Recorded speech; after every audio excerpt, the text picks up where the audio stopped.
anybody have here, because if we had pre-prepared this, you would say, well, okay. Does anybody here have a problem that they think we can practice this with? That you think that is common in your place, in your office, in what? Let's quickly brainstorm on it. Anybody? You can be a student in university, you've seen a problem. You've been, you walk in a particular place. Do you know, yesterday, Kunle and I were also talking about the fact that, before I forget, I need to share this with you. It was, number one, GI. How many of you have heard GIG? A logistic company. You know they have buses and trucks. Do you know that they said they end up making more money from delivering packages than carrying human beings? I don't know if I'm making any sense. Would you ever think that? Then there's this company called Item 7. Kunle was telling me yesterday that, isn't it amazing how Item 7 has beaten many restaurants in the city of Ibadan by thinking out of the box. There is nowhere to sit down, so no need for air conditioning, no need for servants, no need for tables, no need for chairs, no need for washing up plates. When you come to Item 7, you simply buy your food and then you do what? And you go. They've solved a problem. When you know that you have to add the price of diesel for somebody sitting in your restaurant to the cost of his food.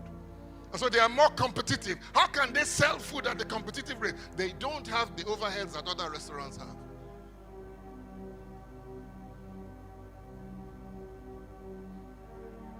These are not, one of the founders of one of the biggest companies in the world called, they sell shoes.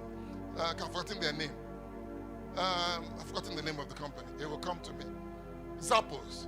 You know what one of the founders used to do? He will go to pizza, pizza shop here. Huh?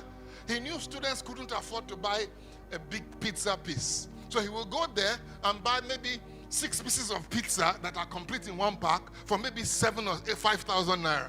Then he will go back to his campus and sell each one for 1,500.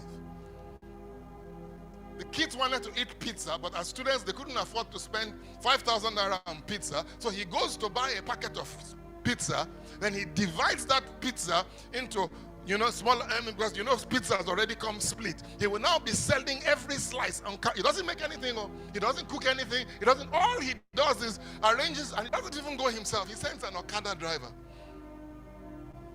He orders on the app, they bring it to him, he subdivides it, he sells it to his classmates. He's sitting on his table, he bought, 5 or 6, or let's say 8 slices for 10,000 naira, but he sells every single slice for 1,500. How much is he making? 16,000. He makes 6,000 naira off the bat.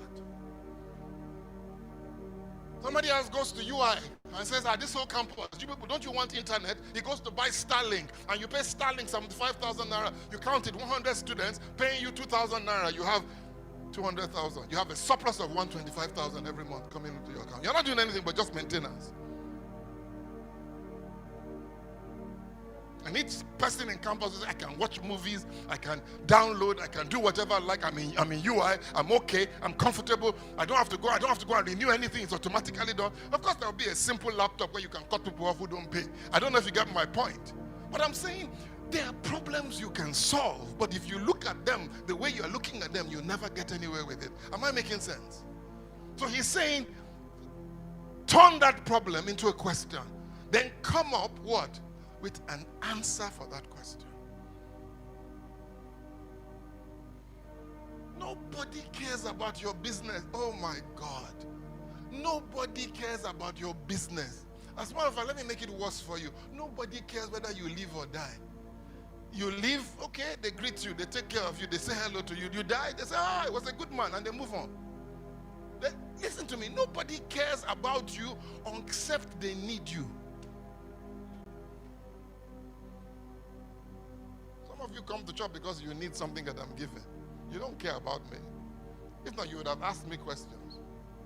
Am I okay? Are things all right? Do you do that? So let's not fool ourselves. What makes you think your own is going to be different? I want you to give me an example. For instance, people waste too much time doing household chores. How can we reduce the time spent on what? Chores at home. How? Any suggestion? I knew you're not going to do anything. I knew you were not going to say, okay, I don't like. If there's anything I hate in my life, those domestic things. I don't know what I mean. I don't like cleaning. I don't like, you know what I mean? So I'm saying to you now, how would you solve the problem? Some of you are going to say house help, Abby. Huh? Which is obvious, right? You want to say something? Washing machine. Well, you still have to put it inside the washing machine. Any other solution? Dishwasher, Yeah, but you still need Nigeria. There's no electricity. There, you see what I mean? There's no electricity. The water supply is, you have to put, no, come on, that doesn't work. Talk to me now. House help, very difficult to trust them. They can come to your house and steal. They can be wicked. Come on now. Do you notice that it requires more than just taking it on the surface? It requires a little bit. Why don't you set up a company that just goes into people's homes and cleans for them and leaves?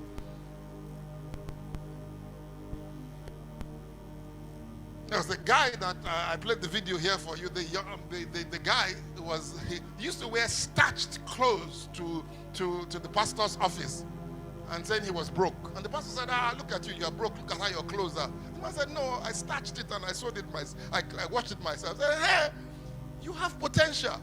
On Sunday, when you get to church, put a sign in church and say to people in church, I will dry clean all your clothes. You know what I mean? Just bring them to church every Sunday. And he started collecting clothes in church, ironing, starching them. And today he has many centers all over the world. And he's a millionaire today.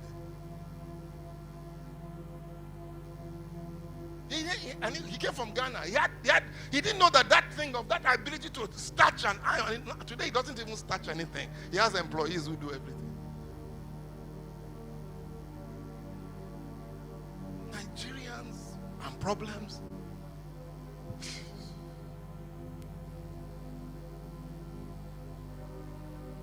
This is something that I want you to leave because we leave this particular part. Ask and it shall be given unto you. Seek and you shall find. Knock and it shall be opened. But let's reverse it. Nothing will be opened if you don't knock.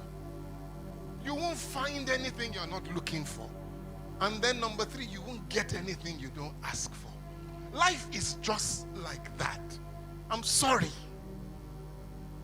You can sit there and say, I remember when I was building this place, one of my friends, Pastor Sheyi Osho, he will come here, he will look at this place when I was under construction. I remember I needed 500,000 naira to open the place, to finish and finally get off the ground. He will come.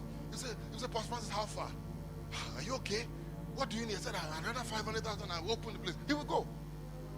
He will come again. How far? So one day, I turned to him out of frustration. I said, you are a rich man. Why can't you just borrow me the 500,000? I said, you didn't ask. It was just as simple as that. I said, you didn't ask. I said, you didn't ask. And he went to his car and wrote a check of 500,000 naira. I said, keep half and return only half. And I'm asking you, but 2 years later, he would have still been looking at me. He says, you didn't ask. Now, some of you are going to start going around asking for money. No, I'm not talking about asking for money. I'm asking God to give you solutions.